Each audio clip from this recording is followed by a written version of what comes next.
In our second session of this Widening the Pipeline virtual training, Mary Nahorniak of the Google News Initiative is going to take us on a deep dive of how to use some of these tools we've been learning about in the quest to identify misinformation and disinformation. Mary, I have to tell you, I woke up this morning and one of the first things I saw on my phone was an image of Donald Trump being embraced by a large group of African American women. And I didn't need a headline to tell me that this was likely AI generated disinformation, but indeed it was. So clearly it's critical in this year that we journalists have an understanding of these issues. So please take it away. Yeah, thank you for that. That's exactly right. We're seeing it in so many different ways. I think what you described, if that was generated using AI, that's one type of mis and disinformation. There's also some of the things that we've seen for years, which is using something real, but it's not from the event it's purported to be, right? So it's like somebody says, this is from yesterday. It's really from 5 years ago. So we'll look at some tools to kind of help assess both of those types today. And I also just want to open up if there are any questions or follow-ups too from the morning. Let's start with a game. Always the best way to start a training. So I don't know if any of you have looked at this site before. It's called Which Face is Real? One of these faces is a real person, and one of these faces comes from the site thispersonisnotreal.com, I believe is the URL, which are AI generated images. And as you astutely point out, Rachel, that imagery is getting better and better. And so I would love to hear from y'all which face of these, A or B, just put it in the chat if you wish, which one is real? Which one's a real person? Person A, person I B. would say A is real. Okay, so Rachel's got A, we got AAAs. Lily says the person to the right is fake. Okay, let's click on A. Correct. Okay, so what were your clues about whichever? How did you know this was real? How did you know this was fake? Anyone feel free to unmute and let me know. Well, for me, I would say it was sort of like there's a waxen kind of sheen to the face that Over here. for the fake image. It just doesn't look natural to me. Mm-hmm. Yeah, so your little alarm bell just went off immediately. It sounds did something about that doesn't look right. And when I do this, I often think of the Malcolm Gladwell book Outliers. I think it was it might be Blink, excuse me. Which is that instinct, right? That like something is wrong. And if you look at now, we have a little bit of the language to go, as you said, Rachel, her face looks waxy. I hear her lip is weird, her features are distorted. Yes to all of that. And sometimes we couldn't even put a finger on it. We just go, something about that isn't right. And so I agree. I would have chosen this as well. That something is wrong here. I'm not sure what's going on with this photo. AI generating services are mouths are hard, ears are hard, fingers are hard, and none of those things are a silver bullet for determining what's real and what isn't, because that's all going to get better and it's going to get better fast. So we can rely on some of those things right now, and I bet if we did this training in a year, we wouldn't see as much of this. Let's see, a couple of other comments. Skin texture, clear features. Olivia says the background in A seems too unperfect and the lip in B seems, yes, unedited. And Bradford says the only reason I could tell this person was not real is because I was prompted. Thank you for your honesty. And when we're playing this kind of game, our like journalistic skepticism gets dialed way up, right? And we already have lots of that. And when we're kind of going, ooh, what's real and what isn't, we're like turning that up as high as it can go. And I would posit that that's not a bad place to keep it, right? For this kind of thing in the world around us, in the news, etc. So let's play again. Let's do a couple of others. All right, which face is real, A or B? So tell me the real one, A or B. This time I'm going to mix it up and say B is real. Mm-hmm. Okay. All right. We have some differentiation here. Not everyone agrees on this one. Folks in the chat are saying that A is real. Michael said it's kind of scary right now. If you go to thispersondoesnotexist.com, a lot of them look more like the left photo than the previous one. Okay, we got a couple of Bs. All right, so we have some uncertainty. I see more A's by about 1 or 2 votes. So we're going to click on that. And those of you that guessed A, you were correct. So that is the real person. And this one is not. So for someone tell me what your thought process was, whether you were right or wrong. What were you looking at and thinking about? Well, for me, I thought perhaps that B was a selfie with the Portrait mode? portrait mode. And I thought Yeah, to maybe, give you that nice blur effect. yeah. Mm-hmm. And there's some things in A that are just odd, right? Like we can see some of his teeth don't look quite right. We're not sure what's going on with his accessories. And yet it is a real photo. What else? Who got that one right and how'd you know? For me, is there sort of like a almost a rule of thumb in many ways that if there are imperfections, is more than likely to be real because, you know, Mm. I don't know. Yeah, I know what you mean. Yes, yes and no. I think it's not ideal to even have a rule of thumb as this changes so rapidly. Um, but I think what we are seeing, and maybe where you're going, is that this person's face looks very, very good, right? No blemishes on her skin.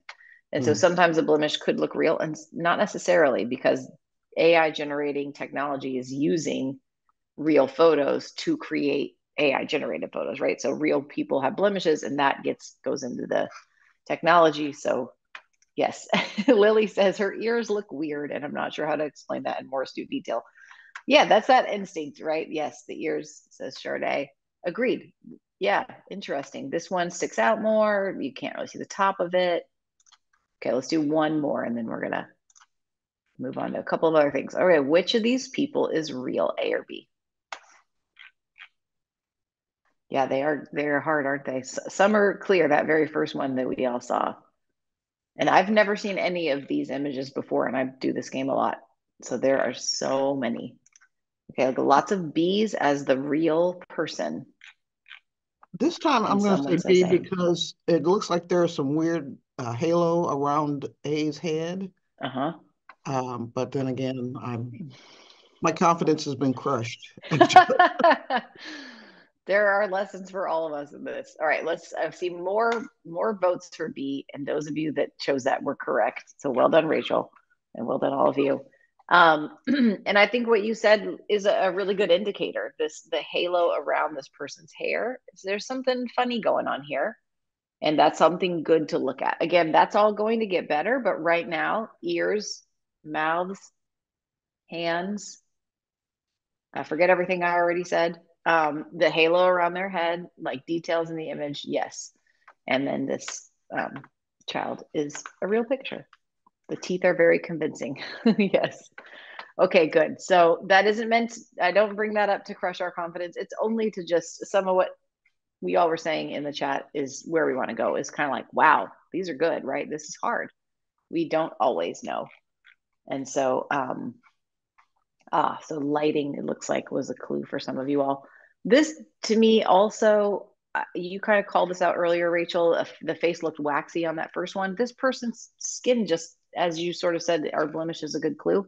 Her skin is very, very good, right? And that doesn't feel real.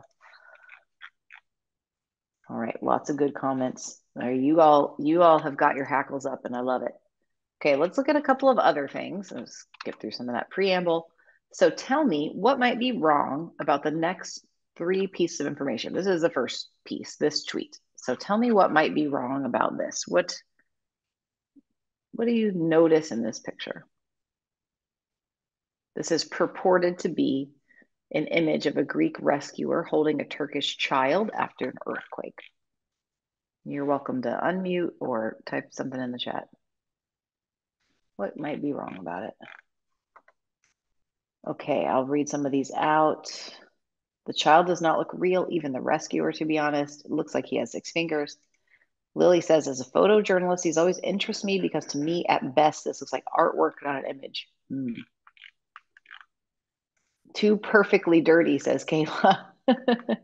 And Sarah says, it's not a picture, question mark. Yeah, so it's not a photo. It's not a real photo. This is an AI generated image. You all are kind of starting to call out what clues you see. Someone called out, what's going on with his hand? This ear is weird, right? And again, that will continue to get better. And I just want to go back to the larger photo because what I hear, let me see, I think it was Lily. It looks, or a couple of you are saying this, waxy, looks arty. The lighting is not what a scene like this would look like in real life, right? It looks perfectly lit, perfectly blurred, waxy, however you would describe it. Like often looks like they kind of got dusted over with makeup.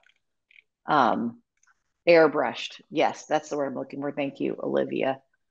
Oh, and Mare has, I don't recall Greek emac on the ground. Yeah, so sometimes we just know more about a photo than what this tweet purports, right? Is just like that didn't happen. They weren't there. And I know that, right? Because I covered that story or I worked on this, whatever that might be. That's great. Thank you all. Okay, perfect. You nailed it. We got another one. Let's look at this. Tell me about these purported to be photos taken at a French protest rally last year. A tweet with 3 of them. We don't have to read French to know. Well, in the second photo, I mean, those are killer cheekbones. I wish I, I had them. That seems We a all wish for that cheekbone structure. yeah. Olivia says they're all the exact same pose. Yeah. So that's what jumps out at me too. I think I see a lot of what you all called out in the last photo, the lighting, the airbrush quality, and the fact that there are 3 of this, what would be an incredibly unusual scene happening 3 times in the same place. Sorry, all in the same tweet is that gets my skepticism kind of going, I don't know about that, right? Maybe I thought the photo looked good, or I wasn't looking hard enough, or I was in a rush, or my adrenaline was really high because it was a big breaking news story. That happens quite a bit, right? We kind of lose some of our sensibilities when that happens. But 3, right? And let's see, all the women have similar features. It is a weirdly close, intimate hug for someone being rescued. Yes, it does. Agreed. The arm patch is blurred as well, which at best is regular photo manipulation. This, thank you, Lily, for calling out the difference in AI and then regular photo manipulation. Yeah, here's those pixels. Interesting. Okay, great. One last one, and then we're going to get into the tools that you can use when this comes across your desk. What should you do next, right? This one I love from this fact checker, the hand strikes again. The 6-fingered glove, plus all the other things that you all called out, right? So we're getting better. And then finally, though, this is not a video that I can play, but this is this thumbnail of a video that is purported to be, let's see, a dog helping rescue after the Turkey Syria earthquake. So what would you look at? What jumps out at you when you see this image and the tweet says, this is what this is? What would you do next? What would you look for? What would you look at? So Mare says dog ears. Dog looks freshly groomed to me. Does look very clean, doesn't it? Blurry and waxy fur. The words on the shirt and the dog's posture is too straight. Okay, Kayla, the words on the shirt, yes. The back of the hair is lacking texture. So let me get this. I'm going to call it this tweet here.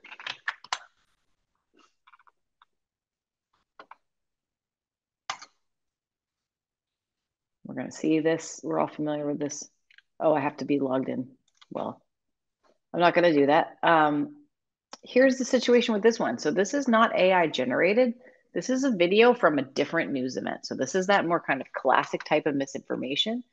And so kind of what Lily called out for us in the last one, and then what Kayla says she might look at. What are these words? What do they say? Are they of a place? What language are they in?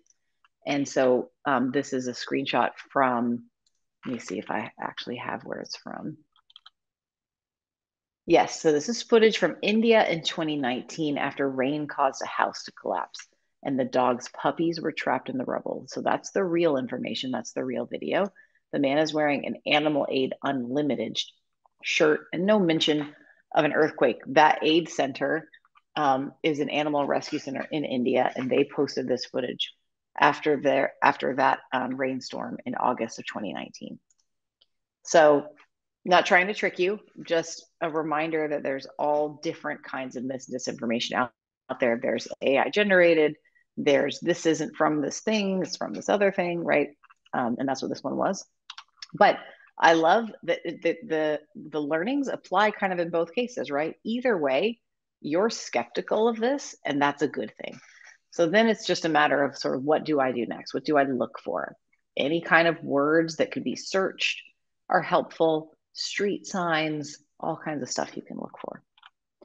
All right, let's get into those tools. So we've got that all set up now and we're all fired up about it.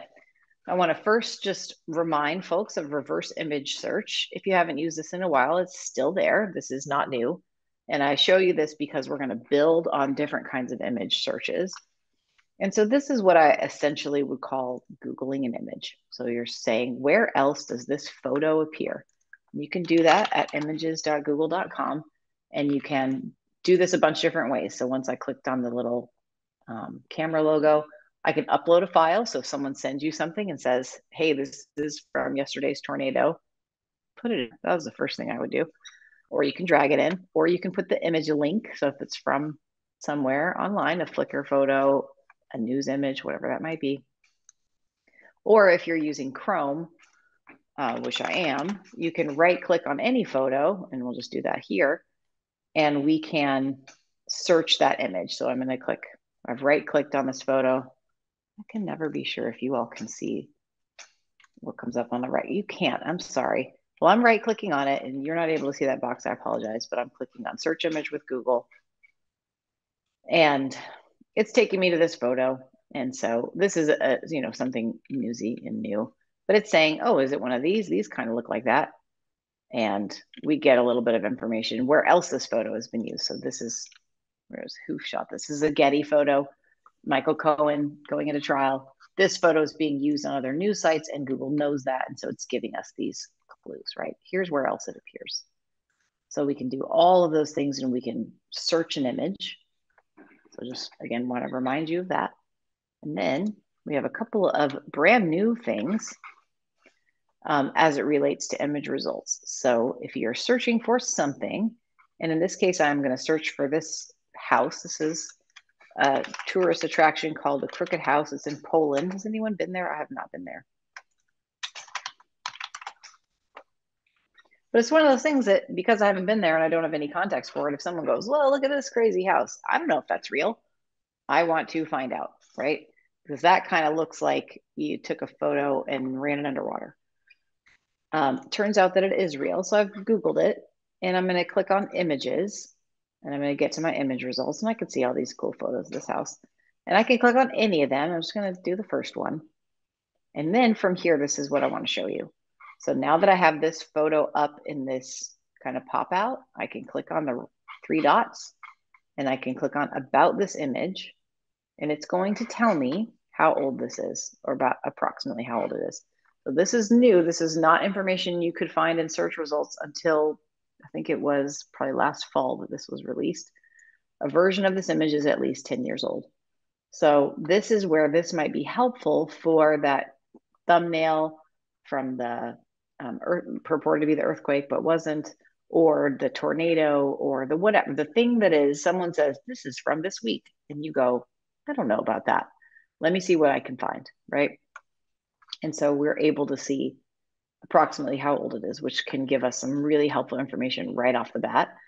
And anybody can find this information now too. So this is really meant to be a public facing tool to give a lot more information about an image as images get harder to sort of understand what's going on in them, right? And then additionally, I'm just going to go search for something else. We've talked about AI tools. And so I'm just searching for something very specific. So I'm searching dinosaurs on Mars. I'm going to go to my images. As we know, of course, there are no dinosaurs on Mars. I'm clicking on this one because this is what I want to show you here. This was generated using an AI image tool. So the credit here says that it's AI generated with Google. And I'm going to go again to about this image, just like we did on the last one. And it's going to call that out for me again, similarly. Part or all of this image was generated with AI. So I want to just pause and kind of share what we're seeing here. This was created 6 months ago. We will and can do this for any image generated using a Google AI product. We cannot do it for services that aren't Google because it's just very, very hard to do. However, this is a better set of results and information than we had 6 months before. So if it was generated using a Google tool, this will work. I had somebody ask me recently, if you take a screenshot of it, will that still be true? And the answer is yes. So it's essentially kind of built into the pixels of the image. It's like a watermark that you can't see, that we will always know this came from one of our tools. I did read last week about what sounds like a very similar tool from OpenAI. It doesn't look like it's publicly available yet. I'm very curious to see it when it's out. And I assume it would be very similar, where we can tell you if it came from our services. We can't tell you if it came from Midjourney or somewhere else. But a little something and some progress on this front, I think, is really wonderful to see. So we can know that, again, if it came from Google. Any questions about that all right there? I know I kind of sped through a couple of things quickly. So, okay. And then, so we're still progressing through our image tools. Here is an excellent one. Has anyone used Fact Check Explorer before? I'm gonna scroll through my thumbnails of y'all, if anybody gives me a thumbs up or anything. Cool. Okay. Great. So here's Fact Check Explorer. This is kind of like Scholar. It's a specialized search engine. And so what that means is this website is searching just fact checks from news organizations or fact-checking organizations. And what that means is the site that it comes from has to already meet the criteria of appearing in Google News. So if you spun up a new website today, maybe you're starting up a new news organization, your work won't appear in Google News until you have proven that you meet their criteria. And I don't know what that is, but I know that it's very strident. And then you would have to mark up that something is a fact check for it to show up here. Similarly to how you can let Google know that a story is breaking, same kind of thing. And so if you want to know more about that, under markup tool here, you can see sort of how to do that and what that might mean for your website. So if you do the occasional fact check, just putting fact check in the headline is not enough for it to show up here. And it's not wrong to do that. But these have to be coded as such and sent to Google as fact checks. So I hope that makes sense. That might be more information than we all need. Here's what we're looking at. I share all of that too because I just think it's important to know that, like, someone in Russia can't create a news site or a fake news site and start calling things fact checks that aren't real and then being here. So we can trust what's here. And so what we have, we'll just search for, I don't know, let's search for our president. Let's search for anything. And so here we've got things that have been fact checked. Snopes fact checked these top two. Looks like we have a lot of Snopes here, factcheck.org. And so what we always get is the claim. So whether this is true or not, and then we get the rating. Snopes says this is false. Biden was not arrested as a kid while standing on a porch with a Black family as white people protested desegregation. And then we can go view this article. It looks like they just did an update here on the headline. We can go view this. And so what I like here is that we see all of these things always together. Here's the claim. Inflation was at 9% when Biden took office. Snopes said that was false. Here we can go see how they fact check it, what they pulled out, what they proved or didn't prove. And this is a great place to just get started on something, right? So is this true? What's been done about it? What do we really know here? When something is breaking in the last hour, it's not going to be here because no one will have done a fact check on it yet. But for more in-depth things, yes. And bigger news organizations or even smaller ones they have fact check teams, right? And especially in election years, a lot of groups are spinning those up. So we're seeing more and more fact checks because the stakes are really high, right? To Rachel's point, as we got started today in an election year. So these are the fact checks. You can search for a location, you can search for a person. You don't have to search. You can just go to recent and see what's there. And then the other thing, because we're talking about images right now, is this is new. This is out of beta, so you all should have this, is you can search by an image. So I'm just going to upload a photo right here and we'll see what that looks like. And I'm uploading a photo that we've all probably seen, which is a shark swimming down a highway after a rainstorm. And that is not real. That was created by someone a while ago. And we're going to see here how we can figure that out. And this is a screenshot, by the way, that I just took from a tweet. So this photo goes viral every time there is a massive rain weather event. Most recently, it looks like it was in 2022 in Florida. And this has gone on. This photo has made the rounds many, many times over the years. It probably will again. But here we can see all the fact checks that include that image. So they have fact checked this specific image. And then this is in beta. You won't have this yet, but you can request access to it. I'm going to go back to the cheat sheet really quickly and show you right here. Image search beta, apply to search by image. This is what you're doing here. Let me go back now. Here we go. You would then get, when you get access to that beta, this tab called image context.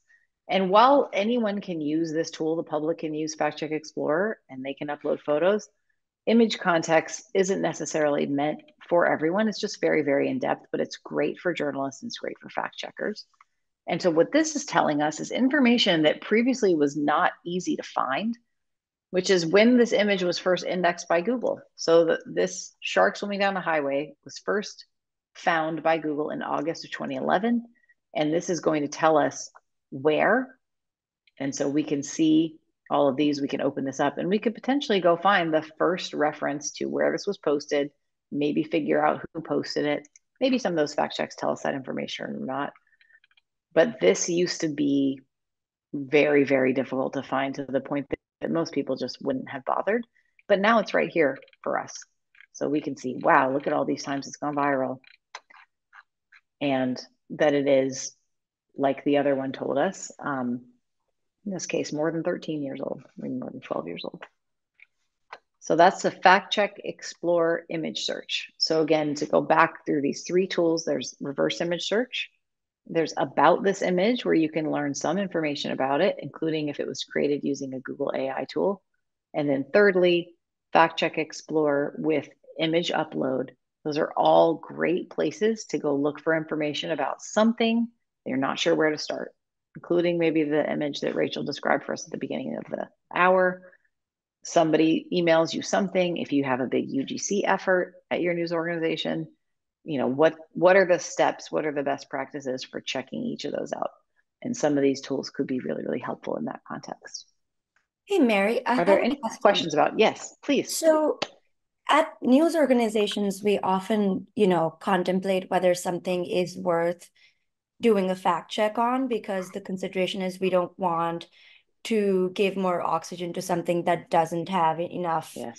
like it's not taken off so badly that we need to fact check it. And just doing the fact check would give it more air, or more oxygen. So Yes. is it the same thing for the fact check tool, or is it for everything? Like just a user can use Google to fact check that? I understood the context for your question, but I'm not sure I understood the question just right at the end. Like, I mean, does Google fact check, like possibly fact check everything, or is there a sense of contemplating whether or not to include that in the system? Good question. Okay. So thank you for that. I'm going to take this photo out if I can. Let's just start again. So Google, I just want to be really clear that we are not doing the fact checks, right? So we're not choosing what goes in here. This isn't like a homepage that someone is editing. If a fact check is created by one of the news organizations that I mentioned, and it's marked up as a fact check, therefore it is sent to Fact Check Explorer, it will show up here. And so one other way to kind of explain that one is, let's look at this. The rating, all different organizations use different ratings. So they might say false, partially false. I think PolitiFact is the one that has the pants on fire, misleading. Whatever that says, we just pull it in. So we're not interpreting the fact check. We're certainly not creating them. We're just, if a news organization says, I've got a fact check for you, it goes here. Does that make sense? Yeah, so that means that you're not doing the weighing of whether or not this deserves that kind of attention. Some other, let's say a news organization has already Yes. done that for you. Exactly. So if Okay. a news organization determines it's worthy of writing a fact check about, then we can have it here. Got Right. it. So Thank that you. decision was already made by a reporter, by an editor. And I definitely understand that context that you share of like, is it worth giving more oxygen to this? And kind of like I spoke about earlier, this one of the things I often heard in newsrooms is we've already done that. Or what I heard about this kind of thing would be a little bit of what you're describing is, well, if it isn't real, why would we write a story on it? It's not happening. But I think what we're starting to change and what you're describing really well is that now, even if something isn't real and isn't happening, if enough people think that it is, do we want to do a story on that? Do we feel an obligation as a news organization to Right. clear the air, right? Yeah, I think it's a good thing. I mean, I don't think that anyone should cede fact checking to their particular news organization. So I would hope that more people find out about the fact check and like take it upon themselves to check what they're reading. Exactly. And so, and then I think the fear, as you described, sort of giving more oxygen to, but we also would never want to continue to misinform people. And so that's part of what I like about what we see here is that the rating is always married to the claim. So we never see that claim being spread without learning that it isn't true. Does that make sense? So sort of a best practice for fact checks. Yeah, I see your thumbs up. Thank you. And like the best practice here, this is a good headline. Old video shared as recent visuals, right? So we're indicating in all of the work that we do and that we send downstream to places like Fact Check Explorer or Twitter or whatever, all of that is very clear what is and isn't real from the headline and from the rating. So yeah, we certainly wouldn't want to spread that. And I think those are really, you've summed up some of those internal newsroom conversations really, really well. Thank you. Any other questions as we are looking at this one? Someone got an email. Okay, cool. All right, let's look at what we have next. We looked at all this, Shark. Let's look at some tools for verifying video. We've talked about a lot of stills. And has anyone used InVid? And I can't scan through your thumbnails fast enough. So if you have used InVid, just type something in the chat. Okay.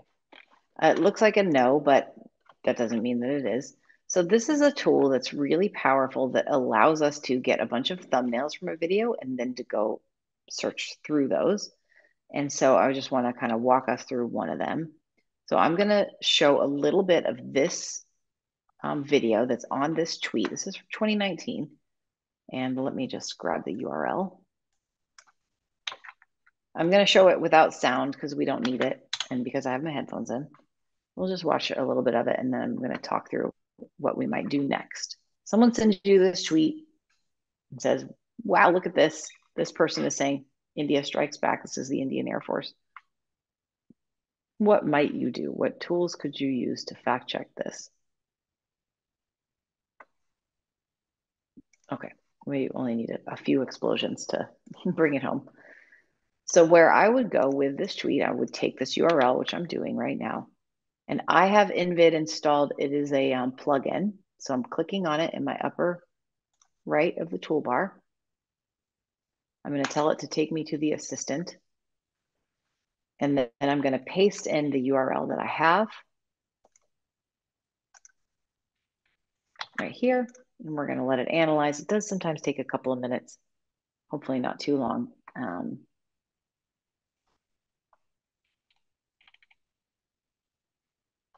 I'm going to take us to keyframes. This is really where we want to be. So that assistant was a starting point for paste in the link and it's going to tell you, oh, here's what you might want to do with this, or look at these or look at this, or here's something we might already know about this URL. What I'm doing with keyframes is I'm saying, just take me straight to the keyframes tool and break up this video into thumbnails, which is what it's going to do. Again, sometimes it takes a couple of minutes. I apologize for that. Okay, cool. That was good timing. So the first thing it's telling me, video found in the DBKF database. DBKF means a database of known fakes.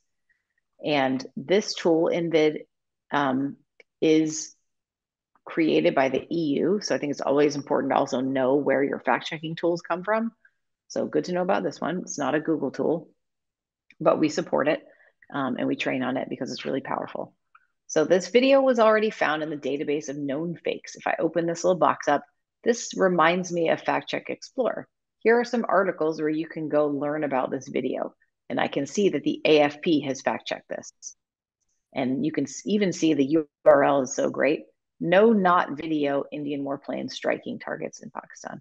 So we can just learn so much. And this is maybe where we stop. We may not need to fact check this. We go, someone told me this is a video of this. I can see that it isn't. Therefore, we're not publishing it. We're not including it in this. We're moving on, right? And that is probably what I would do in most cases. If we want to go deeper, if this doesn't come up, this is a brand new tweet, perhaps. Here's where I was going with those keyframes. So this has broken out a bunch of thumbnails from this video for me. I can click on show the detailed view and I can get even more, which is what I'm going to do. And so this video is, I don't know, maybe a minute and a half.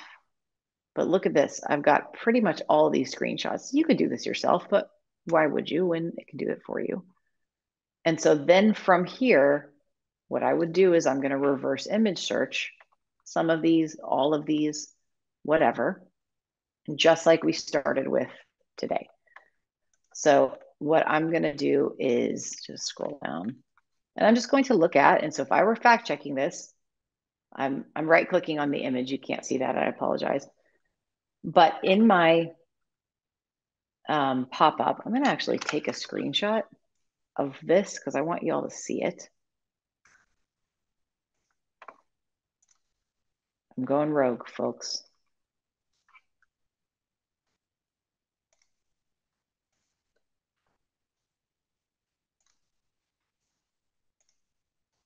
I'm just going to see it. Okay, I only did this so you can see the screenshot. Ignore all the stuff on the right. So when I right-clicked on that thumbnail, because I have InVid installed, this is what's highlighted in blue here, I can reverse image search this image using all of these search engines at one time. So I can use Google, I can use Bing, TinEye, etc. We've got Yandex from Russia, Baidu from China, and Reddit. So the very painstaking way of using this tool would be to right-click on every thumbnail and reverse image search it using every search engine that is included here. And if you're fact-checking, you might do that, right? It usually involves a bunch of browser tabs being opened. We're not going to go crazy. I just want you to know that is possible, and that's part of how that tool works. I'm just going to grab some of these. So I'm going to search one of these just using Google. So I reverse image search this thumbnail. And very quickly, what I see here in my results is what I already knew to be true, is that this is footage from a video game. And the video game is called Arma 2. So I got fact checks, I got information about this. If I had clicked on every thumbnail, it would have taken me several to get to this type of results, but you could also very quickly kind of take in that information. And so again, from here, I could either disregard this video or I could be writing a fact check about it, either one. But I've learned from my search results that this is footage from a video game, which is another type of misinformation, right? So that's in the kind of more classic use cases I think Lily spelled out for us earlier. Are there questions about what just happened here? This is a fairly complex tool, so I just want to make sure it's landing. Cool. It is a great resource for doing this exact thing. So again, this use case of I've got a photo, I've got a video, it's in a tweet, someone sent it to me, whatever. Where do I go? What do I do first? Reverse image search, put it in InVid, see what comes up, check Fact Check Explorer, all good places to get started. And sometimes your answer will be there and sometimes it won't, and then you just move on to your next resource. So these are just some slides of InVid. We looked at all of this together. A couple of other tools for videos that can be helpful. Watchframebyframe.com. You just put in a URL and it's going to do what InVid did. It's going to slow the whole thing down.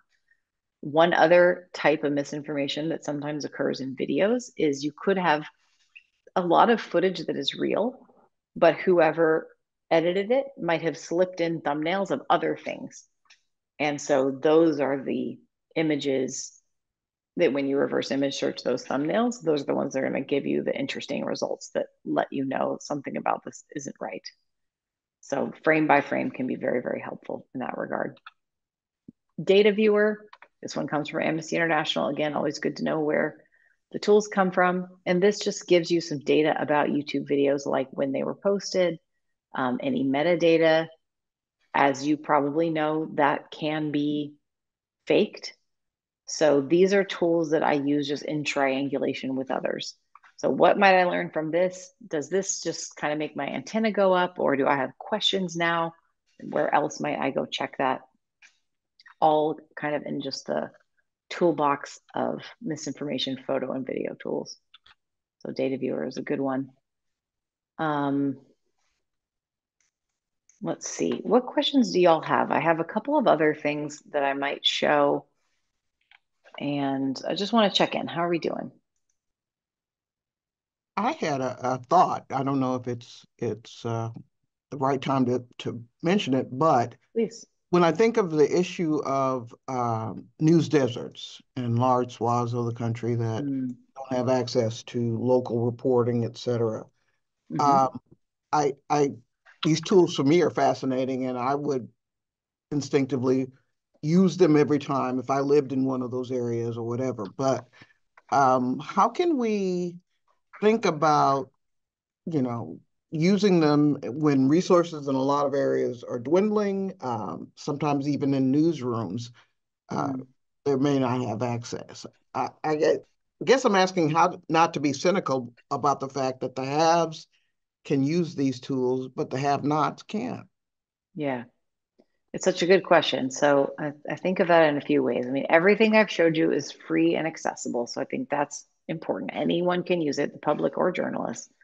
It's really sort of a matter, I think, of where you're getting at of like, how can they know about them? How do they make room for this and the other work that they're doing? And so, you know, for that, I would say as far as like learning about the tools, perhaps even watching this YouTube video from you all is a way that others can get access to this for free.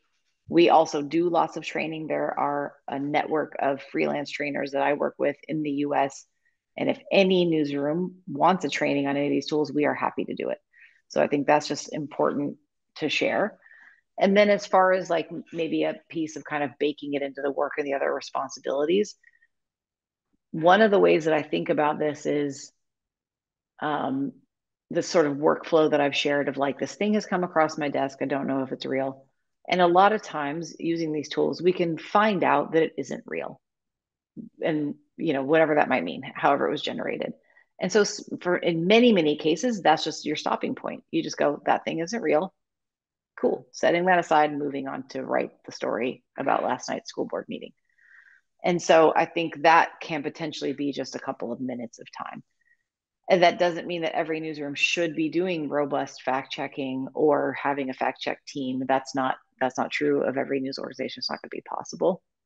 There may be some cases where a local story does need to be fact checked. Maybe one option we've talked about is that something is real and it's very hard to believe that it's real, like a global pandemic, some of the things that we've all been through in the last 5 to 10 years, right? And so that's not necessarily a fact check, but it's like a type of story that is, we want to be very, very clear about what is real. And this thing that sounded too crazy to be true is, right? So I don't know. I'm not sure that exactly answers your question, but No, I think I it's an important one actually, to think about. Yeah. I think you have. I think both of these conversations today have done for me is sort of broaden my view of how we report on things and how we can expand our coverage, because perhaps we should look at every opportunity or every story that comes up, look for the opportunity to either invoke some of these tools, use them, tell the public we're using them, and why it's important. And that Yeah. adds another layer. And sometimes people can feel like, oh, Lord, now I've got another job to do. But Hmm. to me, there's the flip side of that is it's an extraordinary opportunity to expand people's knowledge. I don't know. Yeah. I know that feeling really well of, oh, this is one more thing, right? I've got so much to do. And I think every journalist working right now feels that way. And it's not wrong, it's a reality. And these tools hopefully shouldn't feel like here's an overwhelming new set of information that I don't totally understand. It should be, how can this save me some time?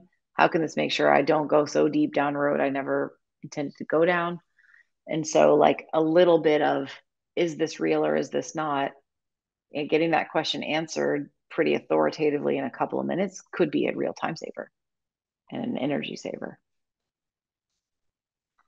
Thank you, Rachel. I love that question. It's so important. I want to share one other tool. And so we're going to look at this one. Again, this is not a Google tool. It's just very good at what it does. It's not perfect, but this is a great resource to paste a video in if you're not sure if something is a deep fake video or not. And so we're going to do that. So what I'm getting up here, I got to get through this ad playing in my headphones. And we'll all probably recognize this video. Let me see. You all can't hear it, right? You haven't heard any noise.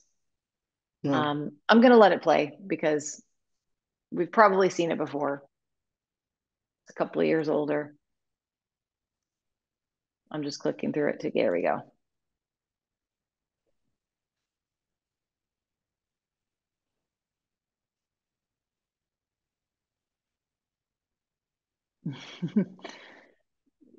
So he's doing his Obama impression. And this was meant to illustrate how good deepfakes can be. And again, this is several years old and it's still pretty good. So what I can do, let's say I got this today, right? I can take this URL and I'm going to take it over to Deepware. So again, this is not from Google. It is from Deepware is the organization. We're going to go to the scanner and I'm going to paste it in. So that's the URL of the YouTube video we were just looking at. And it's going to take a minute. And it's going to tell me if it thinks it's a deep fake or not. And it knows this video and it says, yes, this is very likely to be a deep fake. So I want to just be clear about this, and all of these tools is none of them are a silver bullet. To me, the way I think about this one is if it tells you that something is a deep fake, it probably is. If it tells you that it isn't, you don't really know anything yet. So it would be unusual to get a false positive. It would be normal, or it can happen that you get a false negative. Does that make sense? So again, this idea of, I look at this and it tells me it thinks it's fake, and maybe I just stop and I move on, right? Or it tells me it thinks it's not a deep fake. I still don't really have a lot of information. I'm probably going to go do another tool, right? I'm going to do pull some thumbnails out. I'm going to reverse image search them. I'm going to use InVid. I'm going to do some Googling. I'm going to look for some more information. So having all of these tools sort of in your toolbox, start at the one that feels like it makes the most sense. And sometimes you may need to go down to 2 or 3, but sort of knowing what's out there is half the battle in this case. And these tools are updating and changing very rapidly as the information and the technology changes. And I think of it a little bit like a horse race, right? The AI generating technology goes like this, and then the tools to sort of detect it go like that. And there's just a lot of this going on. So we just want to pay attention. Any questions on this one? I have a question that's not necessarily about this one, but I hope most of the journalists can relate to it. And that is, in general, when we're talking about sort of intergenerational shifts in newsroom or factions, if you will. And are you in your work seeing an embrace of all of these usages among and I'm one of them, the baby boomers of newsrooms who are still in newsrooms, are you seeing a sort of a universal uptake or embrace of these tools? That's such a good question. So it's hard for me to know what happens with the information I've shared after a training. Sometimes I hear from folks, most times I don't. And that's a plug that if you have thoughts or questions or feedback or anything, please reach out to me. I'd love to hear from you. But what I can gauge, I guess, is sort of response.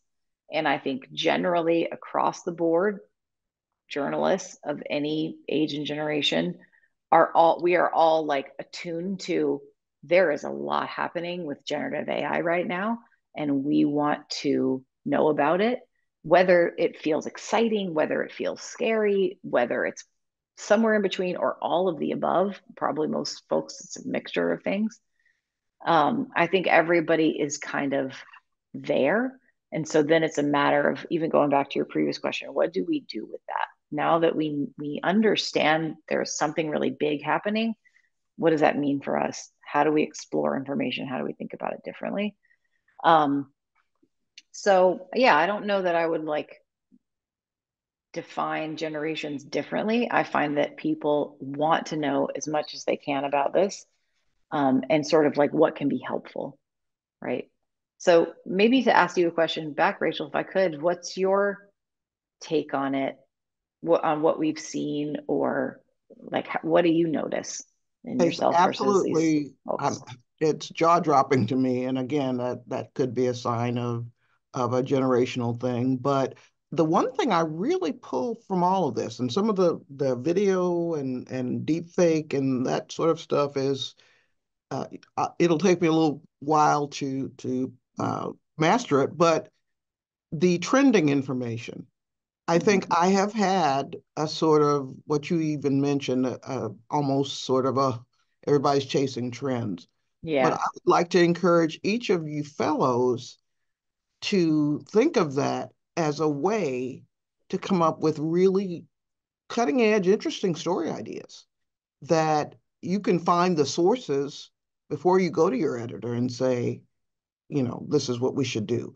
Use that as a way to add an edge or add a layer of depth, if you will, to whatever topic you're working on. And you could jump on something that just happened 4 hours ago, find some background research to support it or whatever, and then you can look a whole lot smarter when you go to your editors to pitch. Am I on the right track here? I feel like if I had this 30 years ago, oh boy, I'd have probably won 4 or 5 Pulitzers by now. But no, it's just it's an incredible opportunity. hmm And I think it can feel overwhelming, and that's normal too. And with any kind of overwhelm or even just thinking of these tools and whatnot, what I often share with folks is to just try one or two. I suspect that all of you fellows, this maybe isn't too much, that you are getting all of this and you're taking it home with you. But like if you don't regularly use trends, use it this week, or look at Invid and just click around and see if you feel like you can kind of replicate what I did, or whatever that might be, so that those tools are like actively in your toolbox, that when news breaks, you know where to go and you know what to do, and you're not filled with adrenaline and trying to learn a new tool at the same time. And try, especially if it's what do I trust, what is real. It's very hard to answer those questions from a place of like deadline pressure and excitement and competition and all of that. And so while I've given you a lot today, and I do find at the end of trainings that people kind of go like, wow, that was a lot. Um, just try them, try some of them. Not every one of them is going to be helpful to what you do. You always have your cheat sheet that you can return to just kind of go, what was that one again? Is it here? Um, so that's my sort of like how to take it away and have it not feel like so much and have it not feel so intimidating is most of these tools are fairly simple to use. There are just a lot of them, and that's okay. And you can figure out how to use them kind of one at a time as it works. Rachel, I'm glad that the trends, the different way of thinking about it landed with you.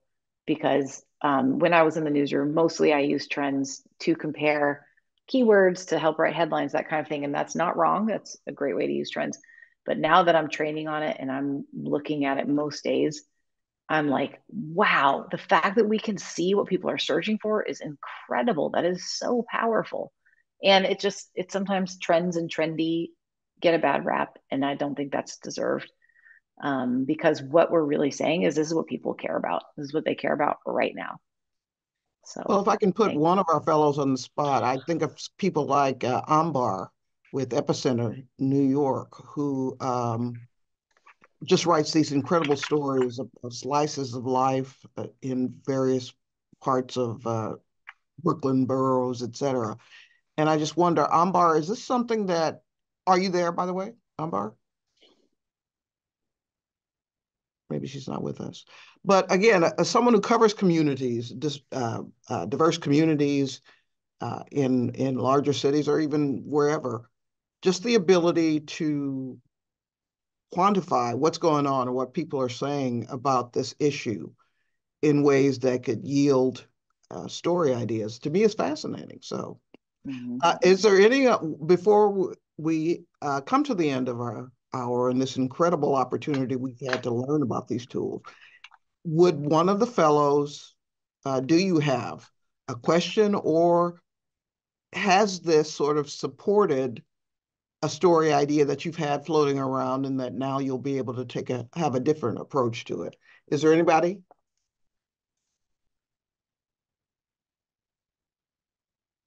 Maybe not. I can speak a little bit Okay, to, sure. Please join us. I'm Sade. I'm a podcast producer, and right now we're working on making a news podcast, I guess just like a morning wake up podcast. And the trends, I mean, I've known about Google Trends, but it helps me to think like, oh, what are our intention is to help people like, what do you want today? Like just waking up. So Yeah, during the trends, it would be helpful to be like, oh, we see that you're interested in sports or whatever, things like that. So that would be helpful to, I think that's going to be helpful. So thank you. that's great. Yeah, there's so much less guessing that we have to do. And I think maybe to build a little bit on what you're saying, our journalistic instinct and the questions that we're asking aren't always going to flow from what our audience is asking, right? So there's like a piece of this. It's like we want to meet them and serve them with our content, sort of as you're describing, what is it they're looking for in the morning.